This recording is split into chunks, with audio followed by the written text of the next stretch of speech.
我没有 clash。你是 virus 对吧？哦，对。这个 clash。是不是他听说，因为我们这个班1号，Because it's Prof, she wants you. Okay, we have 2 more minutes, so anyone has any questions? Is there anything you want to ask? Any doubts? 我还没有看这个的。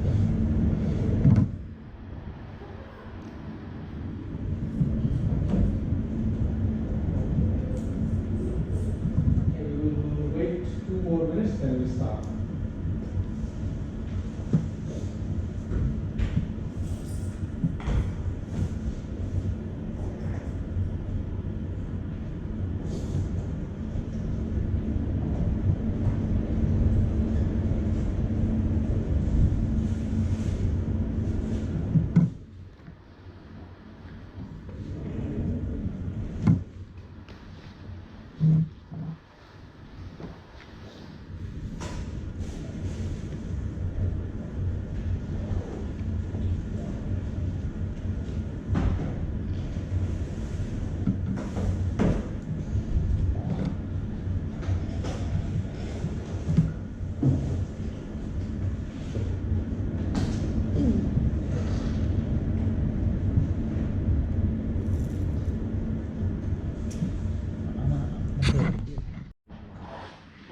Okay, we are here for tutorial number 4.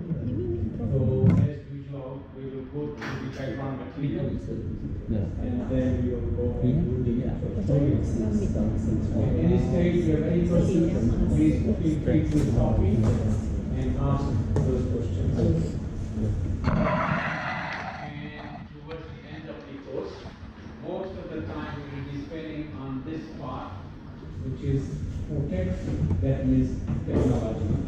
So we will start today FYP 啦，翻到的是 FYP， the 然 access 后那个 control. assignment 有可能是那个 wireless Access control control 的 means assignment 啊， we 就是 allow 一两题去题，剩下5题， somewhere 他们是比较有大于 access our 对 system. 吧？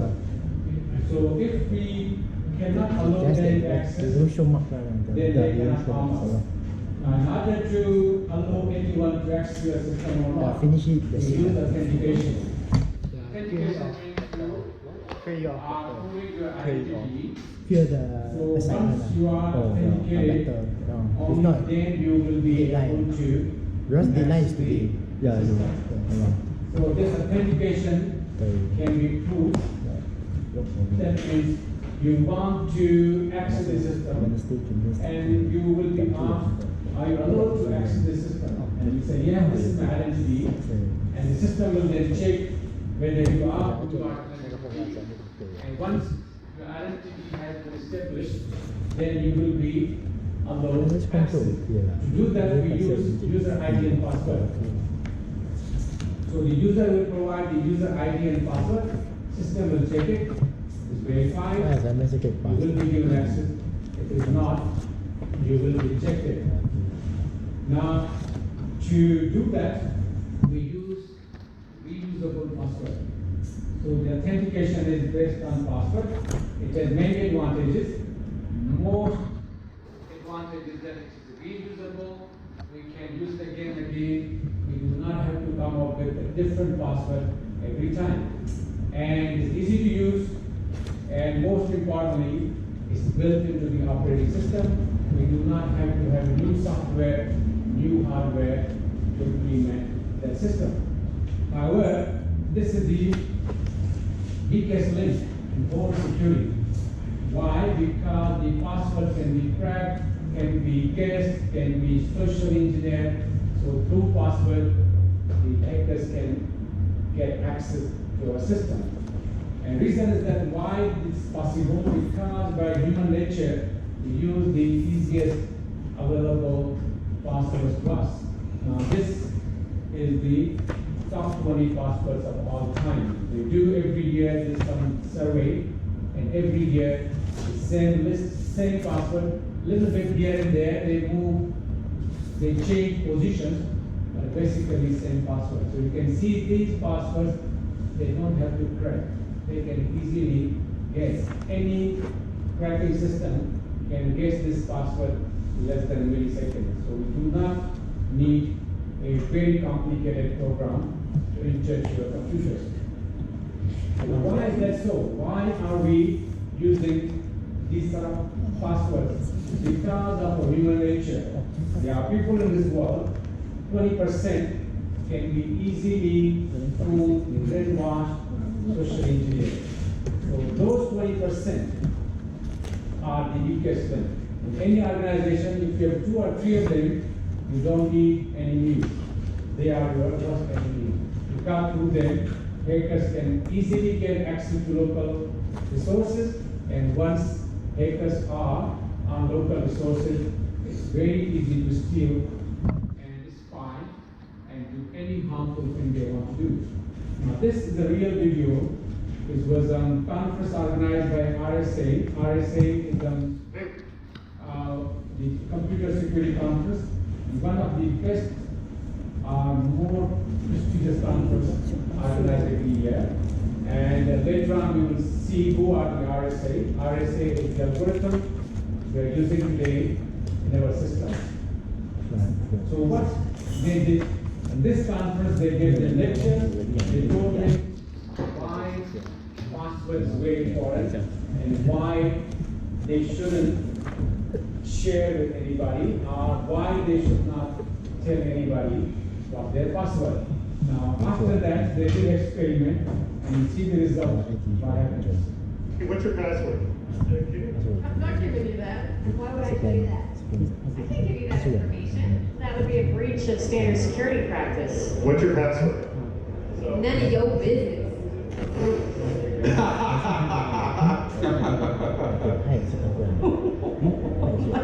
This is the question you're asking everybody. You know what's funny is, like, I'm the type of person that if you caught me at the right moment, I would have said it. She knows my secrets. I know all her secrets. I can't remember, but I can't remember it because it's too complicated. I use keys. What do you think I'm a moron? Password is, I need a drink.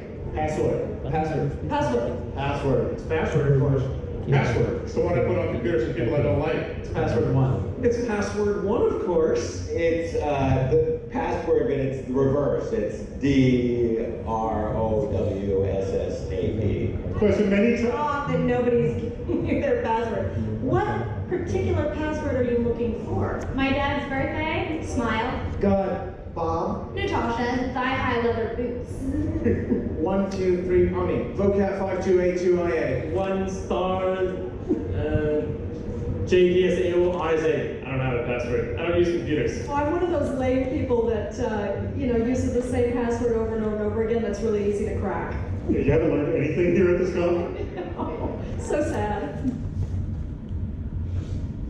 You can see some, of course, did not tell what their password was, but they were able to convince some people to disclose their password, and that is the biggest problem. Now, passwords, you can see the number of digits you use make huge difference. Even with only 6 digits as your password, you can see the number of combinations the attackers have to guess is quite long. Okay, so you can see here, on 128 character keyboard, these are the combinations they have to guess. So longer it is, it will be difficult and faster to safe. So if you use 9 characters, you can see the attacker has to go through all these combinations. And of course, depends on the probability.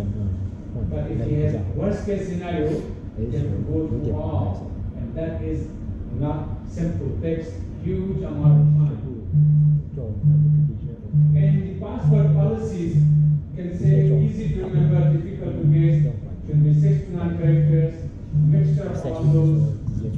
Avoid dictionary, different password, different account. So that makes having different passwords for different accounts almost possible. Check them regularly. So that is the biggest headache.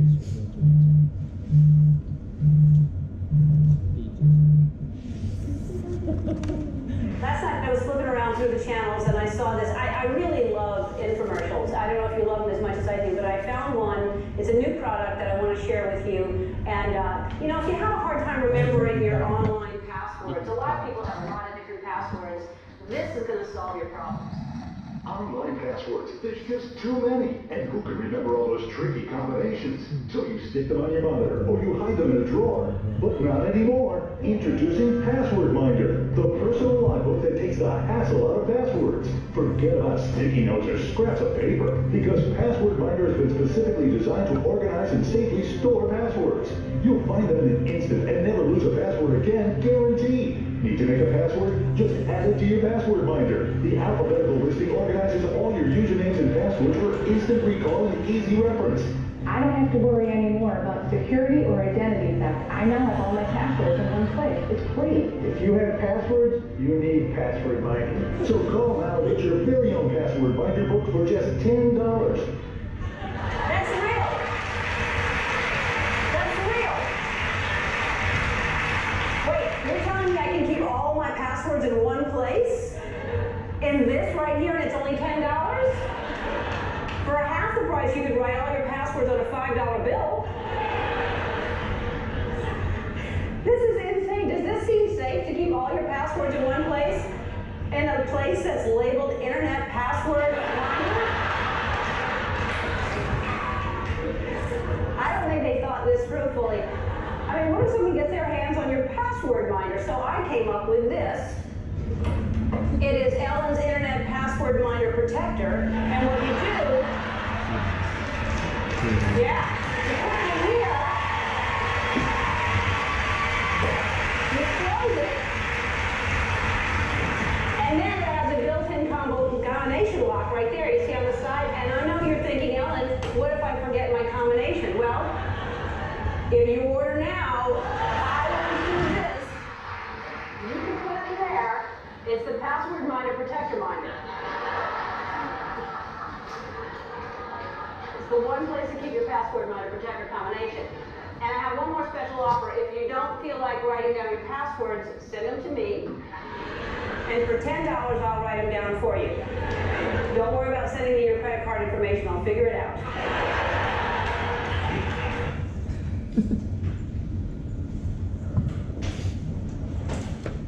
So password is a problem.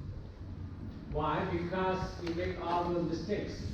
And by human nature, there will be some of us who will not follow rules properly, and our passwords will be easily found, guessed, or cracked by somebody, because we do not follow the rules carefully. So, are there other authentication forms? Password definitely is weakest link. So what else can be done? Yes, passwords are great because they are reusable, but also they are very weak. Easy way to get into your system. So what else can be done? You could have access cards. They are the actual physical cards, so you touch it and you get access. But the problem is, what if they are lost, stolen? Then anybody can use it. The other way is to use two-factor authentication. That means you have your permanent reusable password, and on top of that, you get 4 or 6 pin another password, and that will be sent to you through SMS or through another device. This is quite good, but the problem is most people don't want to use it because it is inconvenient. What if you don't have your telephone with you? What if you are somewhere there's no network? In Singapore, we do not have problem, but in large countries, even USA, Australia, they're more developed. There are areas where there's no signal because they're huge countries. And even if you have the device you could be carrying, what if you don't have? In fact, they try to, in NUS, they tried to have this two-factor authentication. After 3 days, there was so much unhappiness, they stopped it.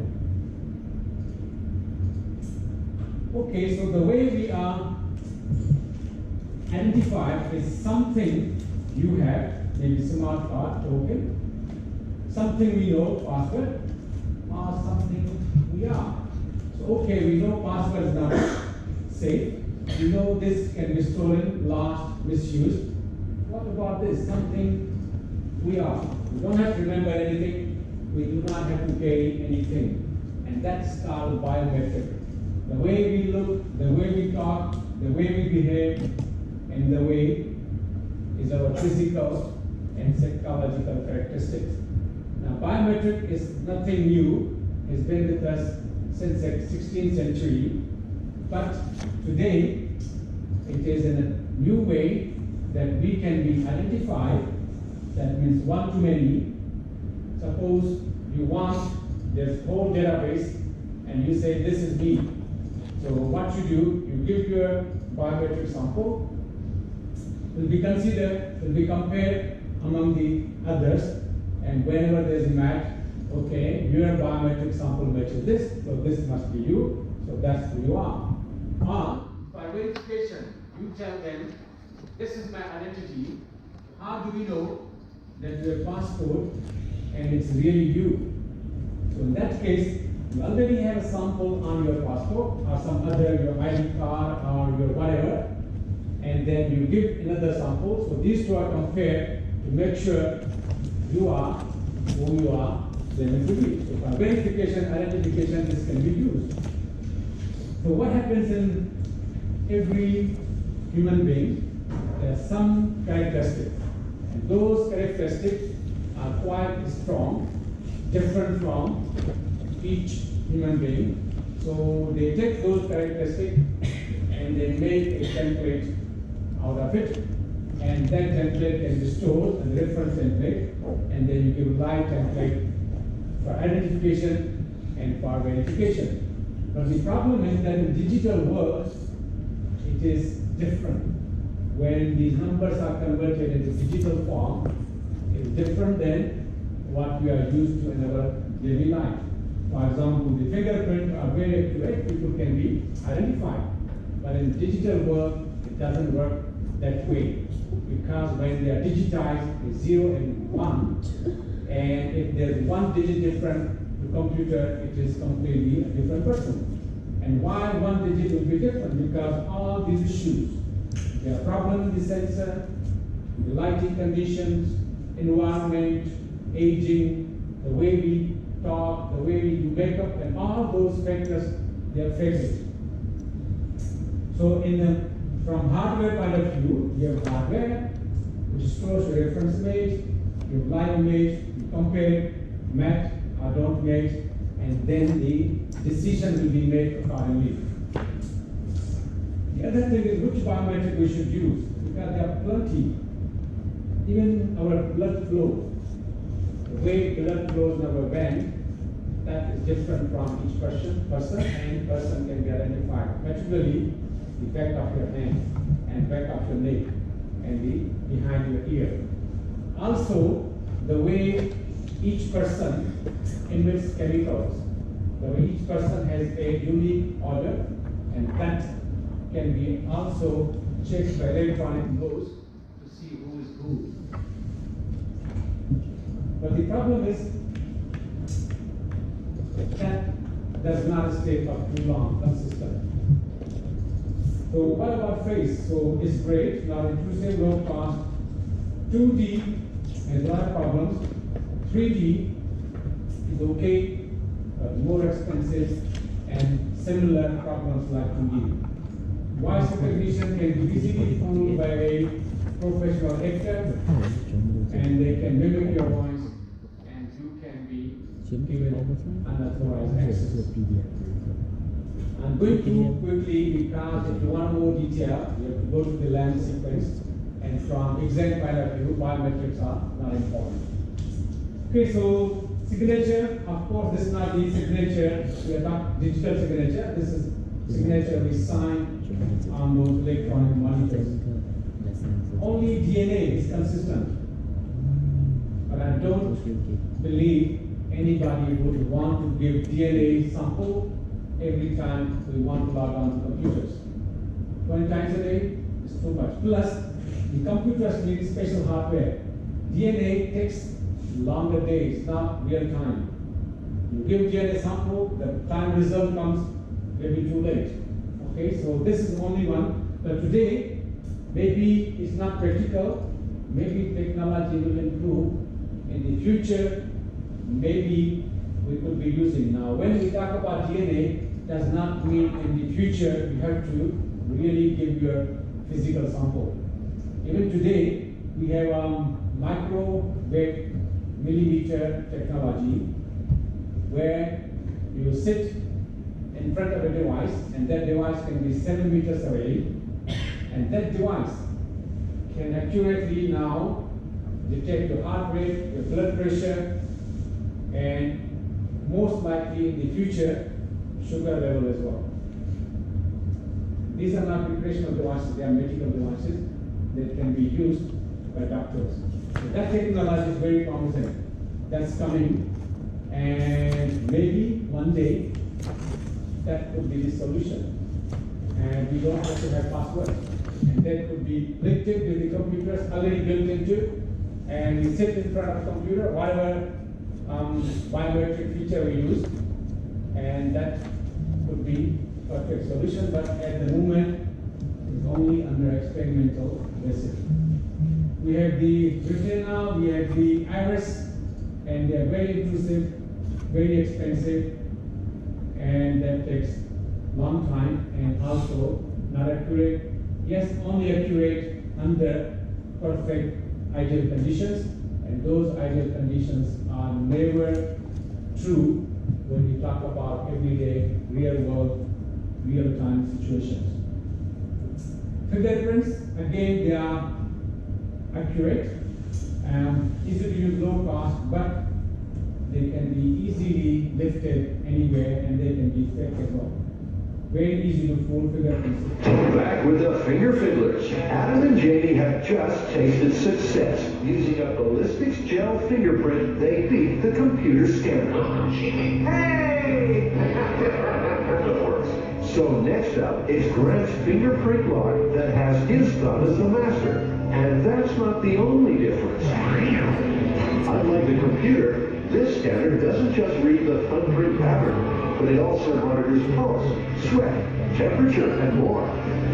To rise to the challenge, Adam's getting hot under the collar. He's fetched the etch of Grant's covertly obtained print and has made a latex copy that he's going to plant straight onto his warm, sweaty, pulsing thumb. Okay, so you guys ready? Yeah, we've been working on this for days, and I think we have a couple things that might work. Cool. Okay, well, I'll be here. All right. Okay.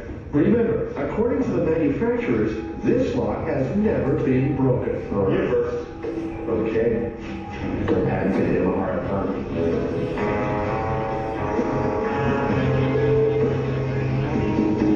But it's a bad start. Adam resets and tries again, but nothing. With this technique dribbling towards busted, Adam tries licking the latex. And he's in. He has set off the next alarm, but the finger's been foiled.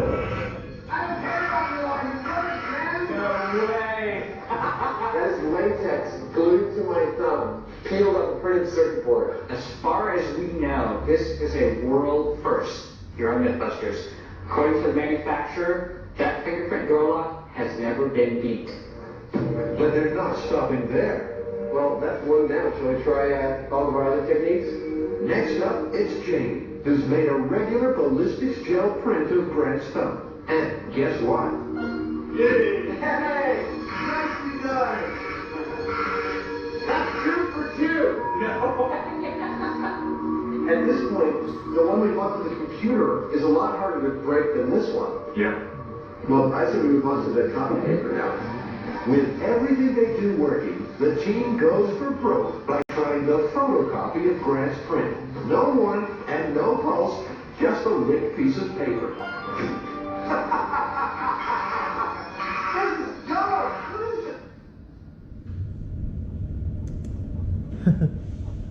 So that is not safe as well. So this comparison.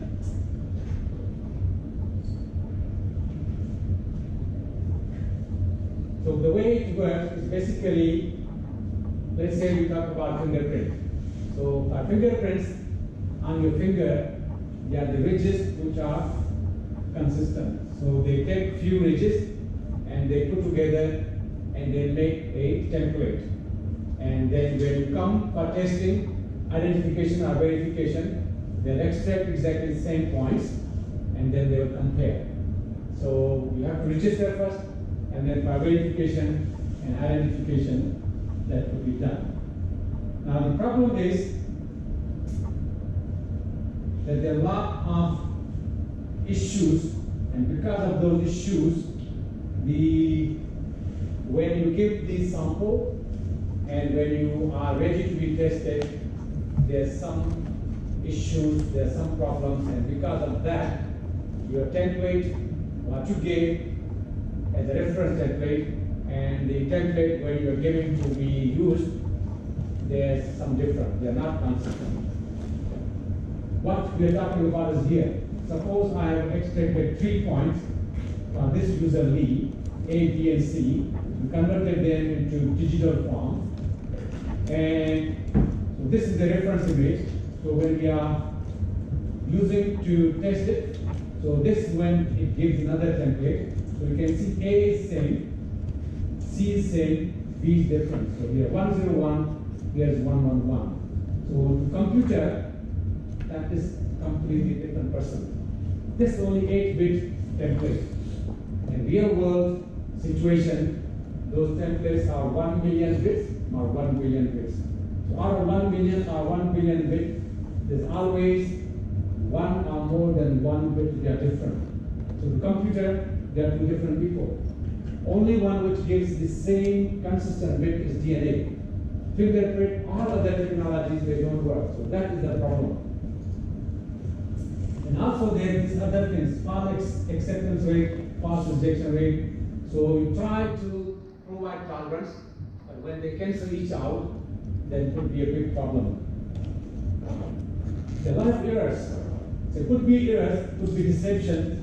And also the vendor, they claim, they tell you data which you think, wow, this is perfect, I should use this technology because this should work.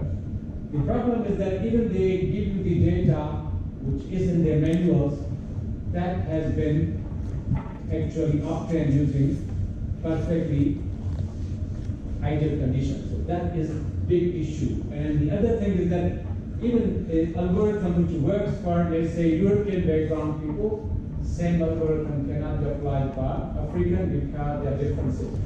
So that's another problem. In the profession, and the temporary age, the appearance, behavior, so they all make it quite complicated. So in real life, these systems don't work. So if we just summarize it, the biometric has been with us since 16th century. And in 1880, a Scottish doctor, he confirmed that the fingerprints can be used to identify people. And then when it came to digital world, in 1994, John Dockman, he's a British guy, lives and now works in USA. And he gave this idea that iris recognition can be used for e-commerce. And yes, works perfectly in experiment. The real world, it doesn't work. So there have been many, many different products. Even this MasterCard, they advertise this product as the best product and will revolutionize, change the world, but they didn't do anything at all.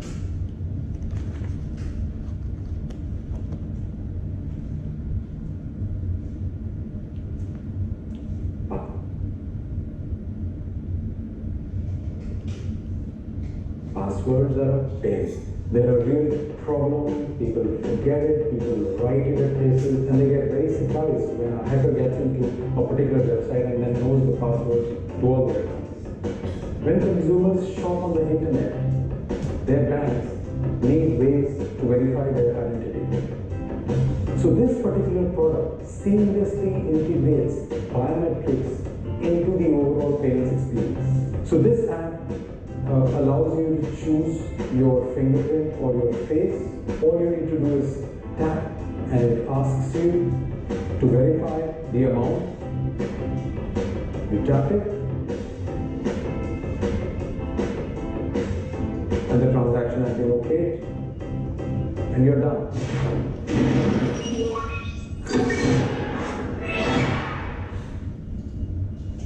That looks very simple, and that's the guy who is head of their operation and is showing us the advertising. If it was that great, why MasterCard is not using it? It's great in laboratory under perfect conditions. Real work doesn't work. So yes, biometric is promising, but we're still far away. They can they use different technologies, even ultrasonic, but there's a lot of issues, a lot of problems, and it's promising maybe one day it might change, replace the password, but until it does it, unfortunately, we're going to have to keep using the password.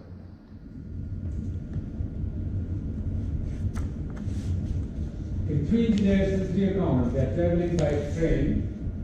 So the 3 accountants buy 3 tickets and 3 engineers buy only a single ticket. So the accountants are saying, how come these 3 engineers are going to travel on just a single ticket? And engineer says, what? And you will see how we can do that. So when the train departs, 3 accountants go to their seats, 3 engineers go to the bathroom. When conductor comes and knocks at their bathroom and asks for a ticket, and only one single arm appears. So conductor thinks only one person in the bathroom. So he says, ticket please. So takes the ticket, checks it, and moves on. So accountants see this and they say, wow, this is a clever idea. Of course, accountants are rich. They are rich because they save money. So they want to save money. So they say, we will copy those engineers. So on the way back, 3 accountants buy a single ticket, and engineer didn't buy any ticket at all. So they say, how are these guys going to travel without a ticket? So the engineer said, what? And you will see. So they go into the train. So this time the accountant goes to one restroom and engineer go to another restroom. So when train departs, one engineer leaves their bathroom, goes to where the accountants are hiding, and knocks at their door and asks them, ticket please. So he gets their ticket, collects it, goes back to where they are hiding. So when conductor comes, accountants don't have ticket. Engineers still have the ticket. This only works in Europe, doesn't work here. Because in Europe, this is probably also long train. You take from one city to another when it doesn't stop anywhere. And in Europe, there are two types of trains. One is for long journey, one is for short like MRT. So that you cannot do. They have the gates. The long one, they don't have gates. So you get in, you just walk, go straight to your train, and you walk on. Tickets is checked when train is moving. And conductor comes from carriage 1, go to the carriage, last carriage, and that's it. So that's how it works. And in Europe, in Italy, and in Turkey, they have MRT trains like we have here. So I was in Italy in July, so I wanted to go from stop 1 to another, so there were 5 stops. So I was looking how much to pay.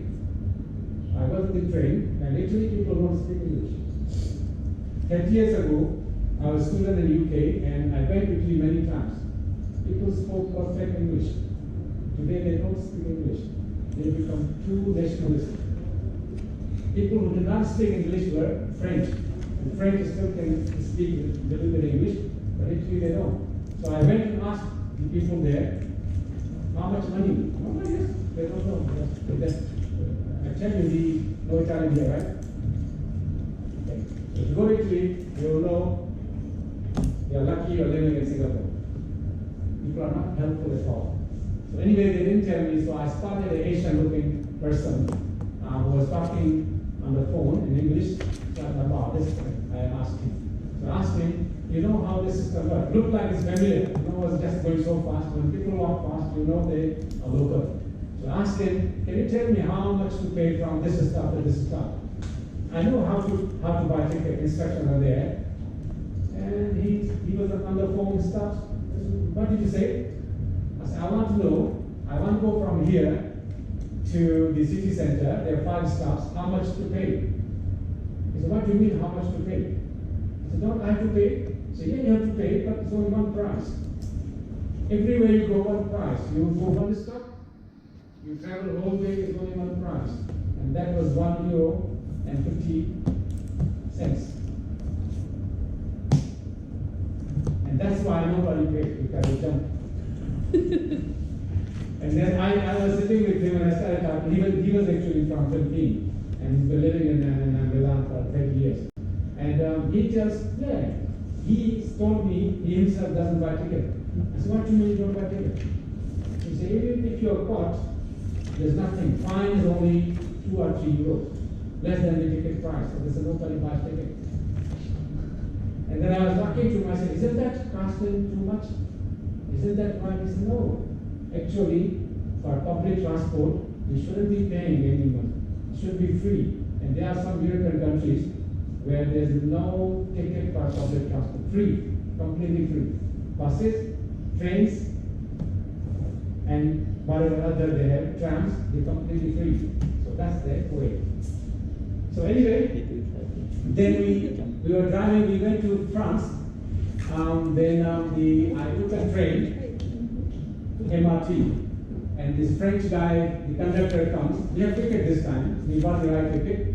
So the conductor comes and starts saying something which was not friendly. He's just telling us, oh, what we understood from his sign language.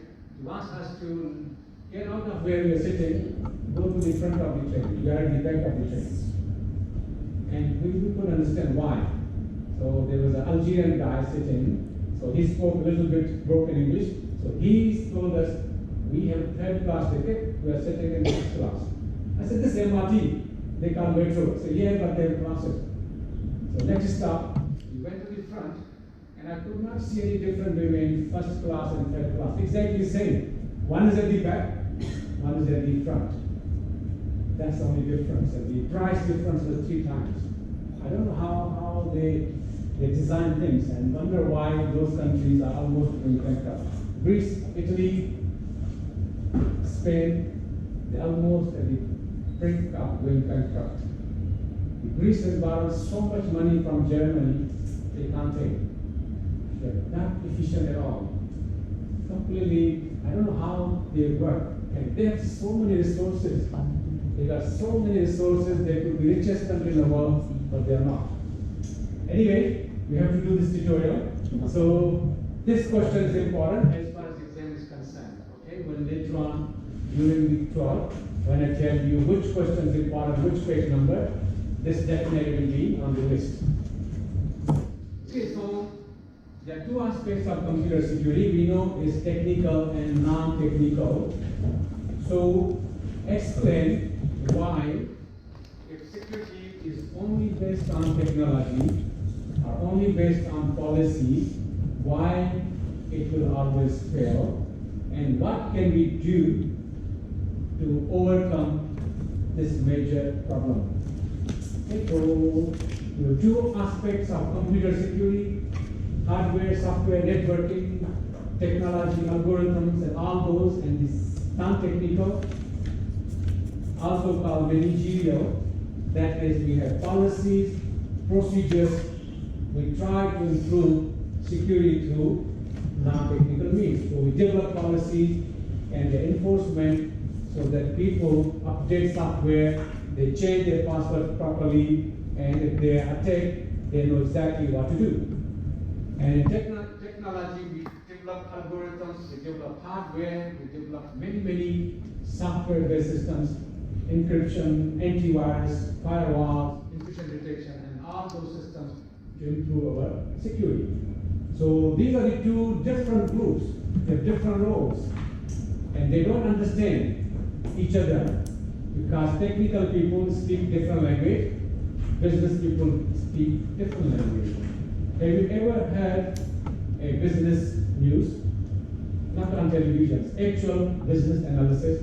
People are trying to analyze, and if you listen to them, you won't understand what they're talking about. The terminology they use, whatever they, is completely alien. I have business degree, I have MBA, I have studied business, I've done engineering, but even I don't understand what they're talking about. And I asked newsreader on CNA, you tell me, what's this about? And she said, she doesn't know, she just reads it. Where do you get it? Oh, the other people. And I asked professor in the Nanyang Business School, tell me, explain to me in simple English what this means. They couldn't. Just scary terms, they scare us, there's nothing. And that's what they use for the marketing, advertising. They look so fancy, but different. So what this purpose of this question is that there are two different group of people. They do not understand each other. And there's a huge gap. We need to make them understand each other and reduce that gap, and that's only computer security will be successful. So for that, they developed this model, and this model has 4 tiers. And if you look at the first 3 tiers, these are non-technical. Only 1 tier is technical. So these are 4 tiers, must be used together. If you take away any tier, the system will not work. So that means we need senior management, commitment, and support. We need sensible and policies which are acceptable to all users. We need procedures which can be enforced. That means policies we need which can be enforced, and obviously we need technology. So if you have any system, just only technology without policy, it will fail. Only policy, no technology, it will fail because they need to work together. Why? Because we need all this. We need senior management support. We need policies which are strong but sensible. They are practical. That means they can be implemented and you can monitor them whether they've been followed or not. So that means there should be enforcement, and of course we need technology. In olden days, it was considered that the technology, the security is only this year, last year. These 3 tiers, they say we have nothing to do with information security. And that's why, if there was any problem, anything, they say it's technical issue, engineer's problem, it's their problem. But engineers cannot do. They can give you technology, but if the boss is not following anything, nobody follows it. If there are no policies, there is no enforcement, then nobody will care about it. So that's why today, if you look, it is considered as a management issue, as HR issue. It's part of their policies. So today we are in a better situation than, let's say, 10, 15 years ago. Suppose you have been hired as a security consultant for a new company which has branches in other countries. So that means they are going to be talking to each other through internet, and your top management is not technical, but they are behind you. Anything you want them, they will support you. So what can you do to implement information security, and what will be 2 most important initial steps?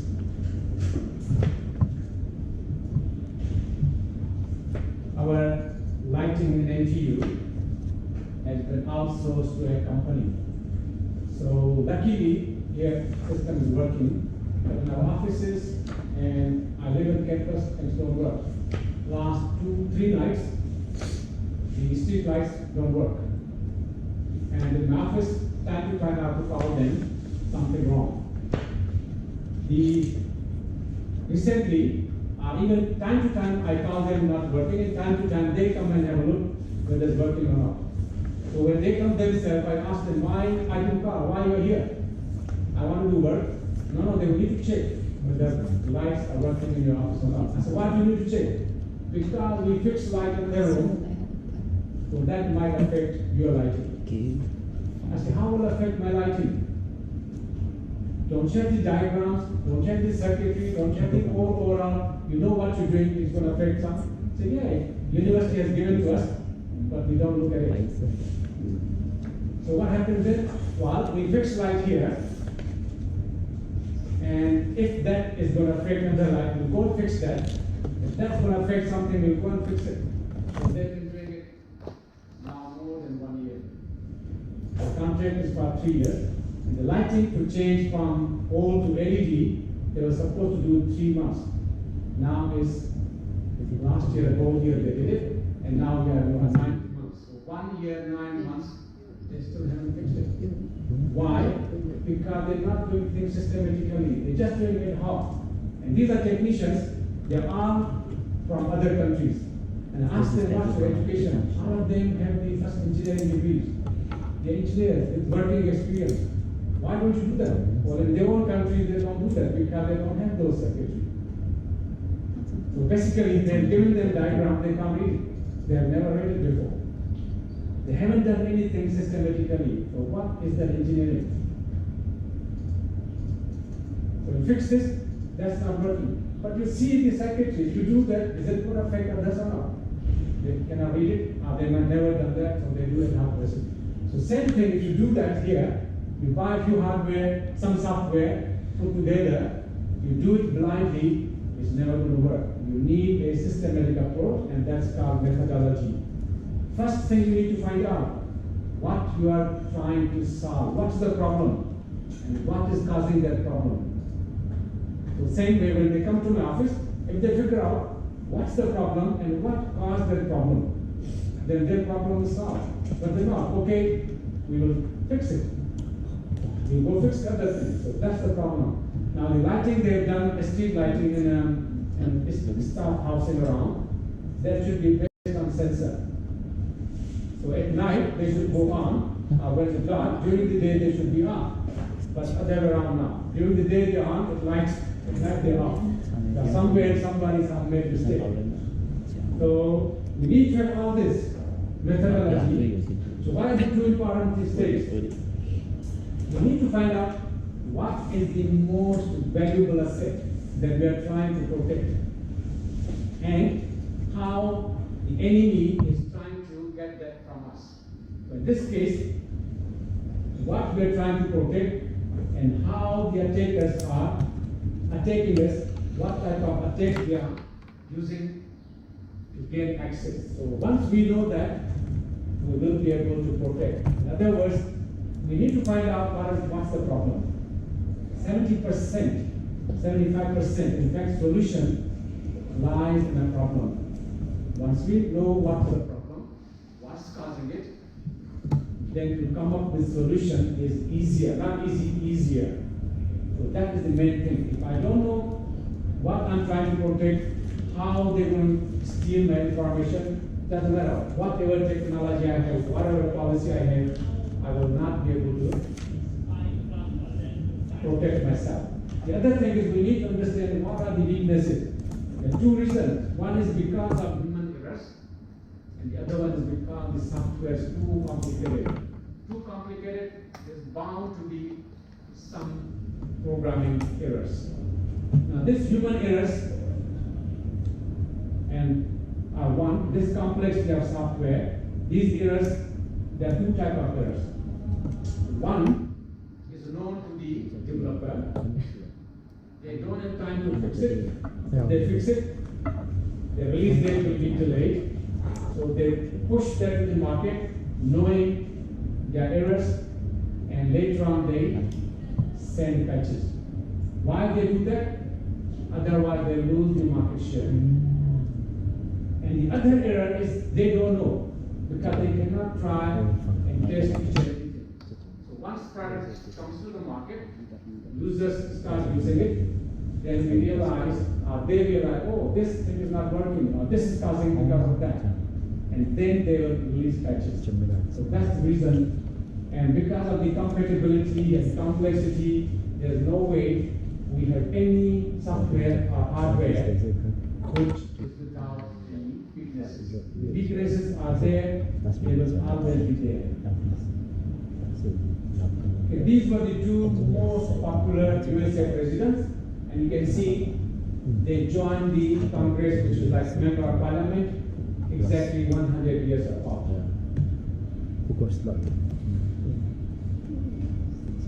They were elected as president also 100 years apart.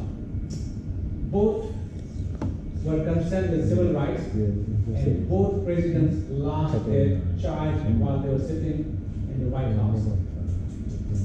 Both presidents were shot on Friday, and both presidents were shot in the head. The Lincoln secretary was named Kennedy, and Kennedy's secretary was named Lincoln. Both were shot by somebody from southern USA, and both were replaced by somebody from southern USA, and both named Bert Johnson. Andrew Johnson, who succeeded Lincoln, was born in 1808, and the other Johnson, who succeeded Kennedy, was born in 1908, exactly 100 years apart. Both who assassinated Lincoln was born in 1839, and Harvey, who assassinated Kennedy, was born in 1939, again 100 years apart. Both assassins, they were known by their three names, first, middle, and last, and if we add their letters together, it becomes exactly 15 letters. Lincoln was shot at the theater named before, and Kennedy was shot in a car called Lincoln made before. Both the assassins, they were killed before their trials, so nobody knows the truth, what happened. So a week before Lincoln was shot, he was at this place, this is the name of the place, and a week before Kennedy was shot, he was with this lady. Lincoln was shot in a theater, and assassin ran towards the warehouse, and Kennedy was shot from a warehouse, and the assassin ran towards the theater. Strange, right? Okay, we move on to the next question. Now, question 3 is like question 2, but only difference is that the top management is not behind you. They're not stopping you. You ask them for money, they'll give you money. They're not stopping you, but they're not supporting you. They're not committed with your project. So there are two questions. Will you still be able to implement the project? And what can you do to convince the management to support you? Okay, the first question, can you still implement the project? No? Why not? They're not stopping you. Go and tell them, I need $1 million for this project. The guy said, okay. But he is not going to be committed. He's not going to be telling his staff, you must support him. He's not going to be designing policies. He's not going to be behind you. So you can definitely implement, but it will not be successful. What can you do to convince your boss? Okay, you tell them these things. Your database, your knowledge, software, assets, all these are at risk. You need to be committed, be behind me, otherwise you can see the damage is going to be huge. Will your boss listen to you based on this information? If you were the boss, will you be convinced to change your mind? You tell them your database, knowledge, software, even all the data, all these are useful assets. They could be damaged, and most importantly, goodwill. You think your boss will be convinced? What's wrong with this? I know it will not be convinced, but why? What's missing here? I mentioned to you, engineers and business, they speak two different languages. This is engineering language. It's not going to, yes, to engineering student, it is a high impact. But to business people, it's just text, right? There's no numbers here. For a business person, if there's no data, no numbers, it's not going to affect them. You tell them something like that. 4,000 Now they will read. There's no 4,000 here, they cannot read that line. Any information to a businessman, there are no 0 to 9 digits there, it doesn't exist. So that is the difference, that's their mentality. Now if you tell them large number of websites are checked every week, it will have no impact at all. But you tell them 4,000, then say, oh, 4,000. Oh, I could be one, ours could be one of them, it could be 4,001. Yahoo lost 1 billion. Wow, we could be losing millions. If you just say Yahoo lost billions of dollars, it's not. You need to give them the numbers, the figure. 39%. Wow. I could tell them a lot of websites are affected, they will not. But 39%. Wow. 250 are lost annually because of intellectual property. Wow. That's only one overall trillion. So this sort of data will pay, they will pay attention now. Okay, because these are the numbers. They even sleepy, they'll wake up. Wow, we need to do something seriously. There's proof. There are numbers. Then they will be convinced. If you just tell them database, password will be cracked, this will happen, they will not listen to it because they speak different language. They come from different background. Alright?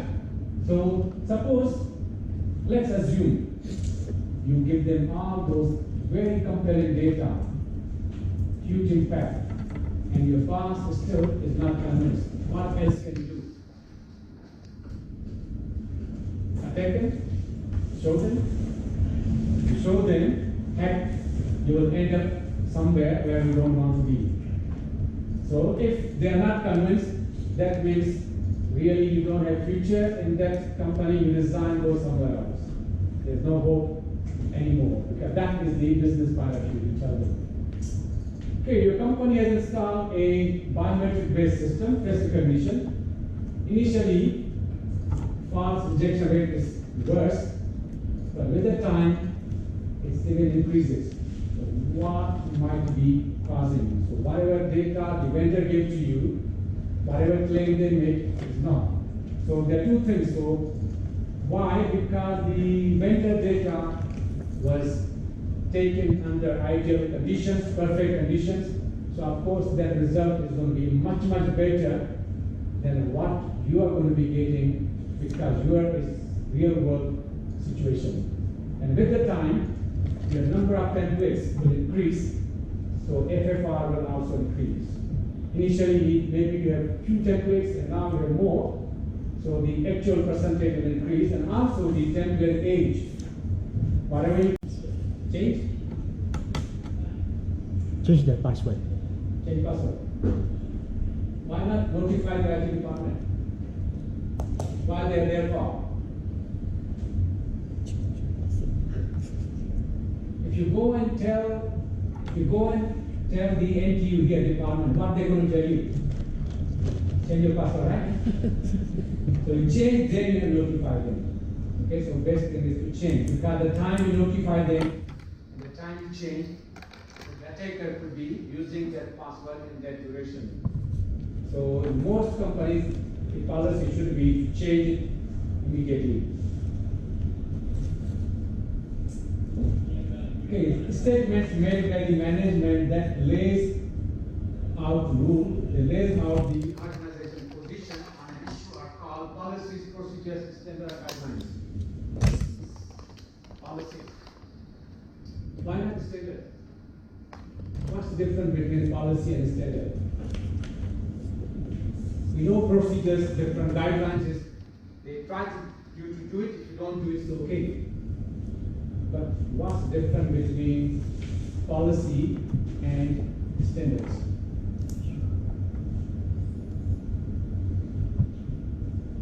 Policies and standards are either national or international. That means every company has to follow it.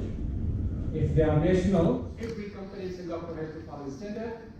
Information security, you must do it. For example, for payment, you must use SSL. There's no choice. Now policies will vary from company to company. Okay, which system, what's the key size, what we should use. So that's the difference. Policy depends on company. Standard doesn't matter which company, all are the same. That's why it becomes standard. Now this question number 4, answer will vary from person to person. Even though I have given you answer here based on the board surveys, but in in quiz, if you are given that sort of questions, then any answer will be acceptable. But that depends on the personnel. Some people want to use the capital, some want. A good security practice is to choose one good password and use it for all of your various accounts. True or false? False? True or false? It is false, but in practice it is true. That's what most people do.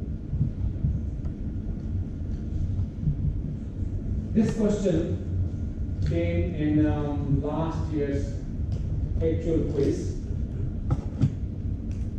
and 95% students got it wrong.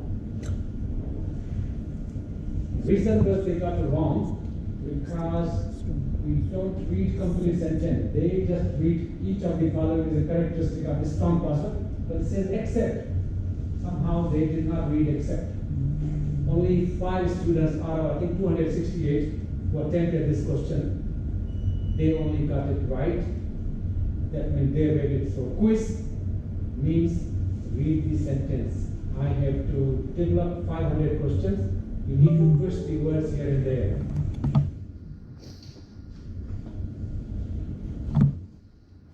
We're talking about your wrong answer, okay, because they accept all are characteristic of a strong password, except that means we're looking for an answer which is not good character of our password. Okay, so that is the same password should be duplicated and used for all multiple times. That's not a good password guideline or policy. So that's the answer, but somehow people got it wrong. So my assumption is that they did not read the questions carefully. So make sure you read the questions carefully. Quiz means quick.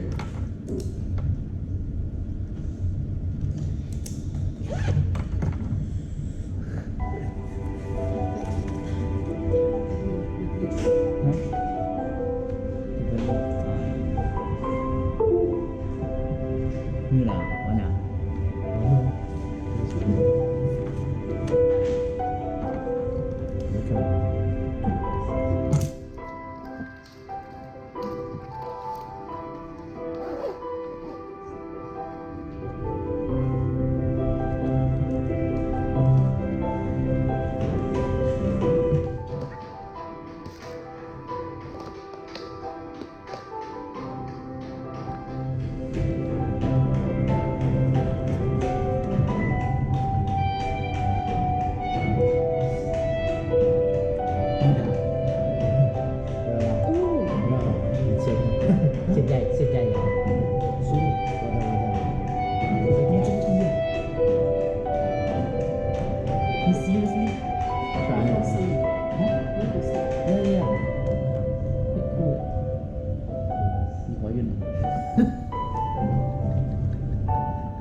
是不是看病的？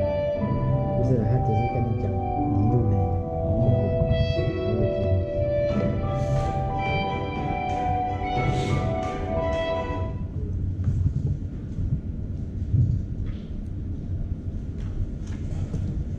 Okay, that's all for today. And the solutions will be uploaded today. If anyone has got any questions, please feel free to ask. 真的，一上来，我们的